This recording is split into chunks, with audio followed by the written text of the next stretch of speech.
Hello friends, welcome to our channel. Today we are going to discuss the most important topic, that is the American Civil War. ये world history में इससे सवाल पूछे जा सकते हैं, यह हमें ध्यान में रखना है। GS1 में इससे सवाल पूछे गए हैं और आगे भी पूछे जा सकते हैं। तो ये वॉर क्यों हुआ था, नदर्न साइड की क्या स्थिति थी और सदर्न साइड की क्या स्थिति थी, स्लेवरी से लेके इनमें झगड़ा क्यों था, ये सब कुछ हम इस वीडियो में कवर करने वाले हैं। और इसका सिग्निफिकेंस और इम्पैक्ट दूसरे वर्ल्ड पे कैसा हुआ है, ये आज इस वीडियो में हम देखने वाले। तो चलिए, ये अमेरिकन सिविल वॉर है क्या, देखते हैं। तो ये American civil war bloodiest war of history है, देखो, क्योंकि ये इसमें 7 लाख लोगों की जाने गई थी। टू बी प्रिसाइज 6,20,000 लोगों की जाने गई थी। और ये सिविल वॉर के दौरान 2000 वॉर हमने किए थे, ओके, अमेरिका ने किए थे। इस वॉर सिविल वॉर के दौरान 2000 वॉर लड़े गए थे, देखो। तो ये सिविल वॉर आखिर होता क्यों है, क्योंकि सिविल वॉर यानी क्या, सिविल वॉर मतलब हमारे देश के लोग आपस में ही लड़ने लगे, एक दूसरे से सहमत ना हो किसी मुद्दे पे, तो आपस में लड़ने लगे और गृह युद्ध चालू हुआ, तो उसको बोलते हैं सिविल वॉर। आपस में ही लड़ना, अपनी ही कंट्री के लोगों को एक दूसरे के साथ लड़ जाना, मार देना, इसको सिविल वॉर कहते हैं। ये हमें ध्यान रखना है। तो आगे बढ़ते हैं, रीजंस क्या है, ये सिविल वॉर के रीजंस क्या है। तो ये इसमें हम अमेरिका को डिवाइड करते हैं 2 पार्ट्स में, northern side and southern side. Northern side और सदर्न साइड। नदर्न के 25 स्टेट थे, सदर्न साइड के 11 स्टेट थे। अब नदर्न साइड ये फुल्ली इंडस्ट्रियल था, डेवलप था, एनलाइटन पीपल थे, पूरा डेवलप हुआ था। और सदर्न साइड एग्रीकल्चर लैंड थे, खेती बाड़ी करते थे ये सदर्न साइड के लोग।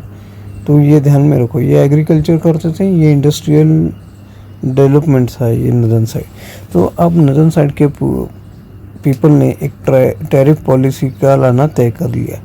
तो ये टैरिफ पॉलिसी क्या थी, जो भी सामान यूरोप से अमेरिका में आता है इस पर ज़्यादा टैरिफ लगेगा, ऐसा नदर्न साइड के लोगों ने कहा। तो सदर्न साइड तो एग्रीकल्चर थी, तो इनका एक हेतु क्या था नदर्न साइड लोगों का, अगर हम टैरिफ बढ़ा देते हैं तो लोकल प्रोडक्शन को जोर मिलेगा और लोकल प्रोडक्शन ज़्यादा होगा, इससे हमारे लोग लोकल ही माल खरीद सकेंगे, इनकी ऐसी मंशा थी। तो सदर्न साइड तो एग्रीकल्चर है, इनके टूल्स मटेरियल ये बाहर से आते थे, वो इंपोर्ट करके लाते थे, अपने हिस्से का पैसा दे के वो इंपोर्ट करते अपना सामान यूरोप से मंगवाते थे। अगर ज़्यादा टैरिफ बोले तो हमें प्रॉफिट भी नहीं होगा, और हमारी खेती बाड़ी है तो हमसे ये टैक्स इतना नहीं हमें बेयर कर सकते हैं हम, कि इसलिए इन्होंने विरोध चालू कर दिया। साउथ स्टेट वाले, south Indian not south state वाले इनका विरोध करने लगे, ओके। तो ये एक मुद्दा था। दूसरा मुद्दा था स्लेवरी का। अब ये स्लेवरी क्या है, ओके। तो स्लेवरी का एक मुद्दा ऐसा था कि नॉर्थ साइड बोल रहे थे कि हम स्लेवरी को ख़त्म करेंगे और वो लोग हमारे एज ए लेबर हम यूज़ कर सकते हैं। और साउथ साइड के लोग बोल रहे थे स्लेवरी अभी ख़त्म नहीं होनी चाहिए, क्योंकि हम एग्रीकल्चर है, हमारी फील्ड पे एग्रीकल्चर के काम के लिए स्लेव्स लगते हैं। आप स्लेवरी ख़त्म करोगे तो हमारी रोजी रोटी का काम है, तो हमारे फील्ड पे कौन काम करेगा, एज ए लेबर स्लेव जाने लगे तो हमारे फील्ड पे क्या काम करेंगे, और ये सब नुकसान होगा, ऐसे सदन वालों का मानना था। तो ये 2 मुद्दे ऐसे थे कि जिससे झगड़ा चालू हुआ।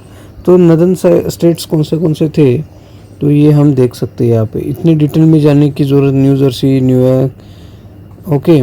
तो ये ज़्यादा डिटेल में देखने की ज़रूरत नहीं है, सिर्फ नदर्न स्टेट और सदर्न स्टेट इनके झगड़े थे, ऐसा हमें पता चलता है। तो एक स्लेव का मुद्दा था और एक टैरिफ पॉलिसी इसका एक मुद्दा था। और नॉर्दर्न स्टेट का ये भी मानना था कि ये जो अमेरिकन यूनियन है ये इंडिस्ट्रक्टिबल है और स्टेट इससे अलग नहीं हो सकते, या अलग हो के अपना देश नहीं आप स्थापित कर सकते, क्योंकि अमेरिकन कॉन्स्टिट्यूशन में ये बोला गया है कि America is union of indestructible with indestructible states, okay, America is indestructible union of indestructible state. अब इंडिया से अगर हम कंपेयर करते हैं तो इंडिया क्या है, इंडिस्ट्रक्टिबल स्टेट है क्या है, और यूनियन इंडिस्ट्रक्टिबल है क्या इंडिया का, नहीं है। India is indestructible union with destructible state है। यहाँ पे हमें ये पता होना चाहिए article 2 and article 3 what they से इन और इंडियन कॉन्स्टिट्यूशन, ये हमें पता होना चाहिए। हम यूनियन से अलग नहीं हो सकते, पर हमारे स्टेट की बाउंड्रीज अल्टर कर सकते, डिमिनिश कर सकते, न्यू स्टेट का गठन कर सकते, पर यूनियन से अलग हम दूसरी देश नहीं बना सकते। ये इंडिया के कॉन्स्टिट्यूशन में बोला गया है। Indian constitution is indestructible union, मतलब यूनियन डिस्ट्रक्टिबल नहीं हो सकता विथ डिस्ट्रक्टिबल स्टेट। स्टेट की आप बाउंड्री डिमिनिश कर सकते हो, अल्टर कर सकते हो, या एक स्टेट को काट के दूसरा स्टेट भी बना सकते हो, ऐसा इंडियन कॉन्स्टिट्यूशन में बोला है। अब अमेरिकन कॉन्स्टिट्यूशन में क्या बोला है, American constitution union is indestructible with indestructible state, मतलब स्टेट की बाउंड्री अल्टर भी नहीं होगी, डिमिनिश भी नहीं होगी, या काट के दूसरा स्टेट भी नहीं बना सकते हम। तो ऐसा अमेरिकन कॉन्स्टिट्यूशन में लिखा है। तो ये नॉर्दर्न साइड के पीपल कॉन्स्टिट्यूशन को मानने वाले थे, एनलाइटेंड हुए लोग थे। तो इनको मानना था कि अमेरिका एक यूनियन की तरह रहे और सारे मिलजुल के रहे। और ये सदर्न पीपल का ये मानना था कि America's union is destructible with destructible state.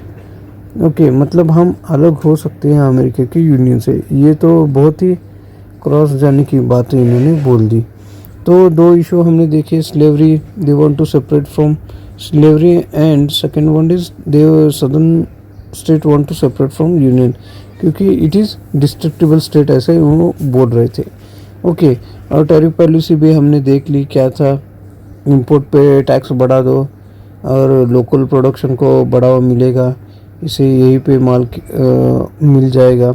तो सदर्न स्टेट वालों का क्या कहना था कि नॉर्थ स्टेट इंडस्ट्रियलाइज है और सदर्न स्टेट एग्रीकल्चर है, तो इनको ये फियर लगता था हमारे टूल्स अब महंगे हो जाएंगे या इंपोर्ट कर देंगे तो हमारा प्रॉफिट लॉस हो जाएगा, ऐसा इनकी मानना थी। तो ये दोनों मुद्दे पे इनका झगड़ा चालू होता है। अब अब्राहम लिंकन की एंट्री होती है। तो 1860 में जब अब्राहम लिंकन प्रेसिडेंट के लिए खड़े होने वाले थे, तब उन्होंने बोला था कि मैं स्लेवरी ख़त्म कर दूंगा। तो जब ये जीत के आए तो सदर्न स्टेट 7 सदर्न स्टेट ऐसे थे जिन्होंने ये स्वीकार नहीं किया कि हम अब अमेरिका की यूनियन में रहेंगे। वो बोलने लगे कि हम सेपरेट होंगे, अब बस हो गया। तो अब्राहम लिंकन ने उन्हें बहुत समझाने की कोशिश की, आप ऐसा मत करो, हम यूनियन से रहते हैं, मैं डेवलपमेंट करता हूँ, पर वो मानने के लिए तैयार नहीं थे। एक तो वक्त ऐसा भी आया कि अब्राहम लिंकन ये पोस्टपोन करना चाहते थे ये स्लेवरी का जो डिसीजन था, क्योंकि एक अमेरिका एक यूनियन में रहे उनकी मंशा थी, ये अलग ना हो ये सब स्टेट, ऐसी उनकी मंशा थी। पर ये सदर्न स्टेट मानने वाले कहा थे, उन्होंने अब सिविल वॉर छेड़ दिया। 1861 से लेके 1865 तक सिविल वॉर चला है। देखो 4 साल सिविल वॉर चला है, इसमें 7 लाख लोगों की जानें गई है। आखिरकार जब सिविल वॉर चालू हुआ तो मिलिट्री को बुलाया गया, ये 7 सदर्न स्टेट को कंट्रोल में लाने के लिए लिंकन ने मिलिट्री का इस्तेमाल किया। और इस सिविल वॉर के दौरान 2000 वॉर लड़े गए, जो 1861 से लेके 1865 तक चला, और इसमें 7 लाख लोगों की जानें गई। आखिरकार ये सिविल वॉर नॉर्दर्न साइड के लोगों ने, नॉर्दर्न स्टेट ने जीत लिया और उनको एसिमिलेट करके अमेरिकन यूनियन बना है। तो ये 4 साल में 7 लोगों की जानी गई सिविल वॉर की तरह। तो हम यहाँ पे ये देख सकते हैं, अगर 7 स्टेट अगर अलग रहना चाहते थे, 7 स्टेट्स अगर अलग रहना चाहते तो यूनियन डिस्ट्रक्टेबल हो जाएगा। Union indestructible with destructible state हो जाएगा, ऐसा तो कॉन्स्टिट्यूशन में लिखा नहीं है। उन्होंने हमारे यहाँ कैसे चंद्रगुप्त मौर्य ने अखंड भारत का निर्माण किया था, वैसे अब्राहम लिंकन ने अखंड अमेरिका का निर्माण किया था, सब स्टेट को मिला दिया था और एक यूनियन ऑफ अमेरिका गठित किया था। आफ्टर 7 लाख लोगों की जाने के बाद इन्होंने ये कंपेयर कर सकते हैं हम इंडिया और अमेरिका को। अब इसका सिग्निफिकेंस क्या रहा देखो, तो अमेरिका एक स्ट्रॉन्ग नेशन बन के उभरा है। ओके, ये गृह युद्ध होने के बाद वो डेवलपमेंट की तरफ बढ़ावा हो गया, तो वर्ल्ड के सबसे ज़्यादा डेवलप कंट्री में से एक की तैयारी इधर से ही चालू हो गई थी अमेरिका की। तो एक stronger nation as a America उभर के आया। उसके बाद में सिविल वॉर होने के बाद 3 अमेंडमेंट पास किए गए, वो भी 13, 14, 15 अमेंडमेंट पास किए गए। 13 अमेंडमेंट में स्लेवरी को बैन किया गया। 14th अमेंडमेंट एक्ट में फंडामेंटल राइट्स दिए गए स्लेव्स को, और 15th अमेंडमेंट एक्ट में वोटिंग राइट्स दिए गए स्लेव को। ये बहुत इंपॉर्टेंट है। और एक रेजोल्यूशन पास कर दिया कि America union is indestructible union with indestructible state बोल के, मतलब किसी को स्टेट को इंडिस्ट्रक्टिबल नहीं, उसकी बाउंड्री अल्टर नहीं कर सकते, या स्टेट को काट के दूसरा स्टेट नहीं बना सकते, तो उसकी बाउंड्री डिमिनिश नहीं कर सकते, because America is union with indestructible union with indestructible state. तो किसी स्टेट को हक नहीं है कि अमेरिका से अलग होके दूसरा देश बनाए। ओके, तो इसके बाद में जब सदर्न स्टेट एग्रीकल्चर था, उसमें डेवलपमेंट के बहुत प्रयास किए गए, वहाँ पे इंडस्ट्री लगाई गई, वहाँ पे डेवलपमेंट के बहुत से पॉलिसी अपनाए दिए गए, तो सदर्न साइड भी स्लोली डेवलप होते गया। तो ये इसके सिग्निफिकेंस हमने जान लिए। तो ये थी पूरी अमेरिकन सिविल वॉर की कहानी। तो इस वीडियो में इतना ही। Thank you so much.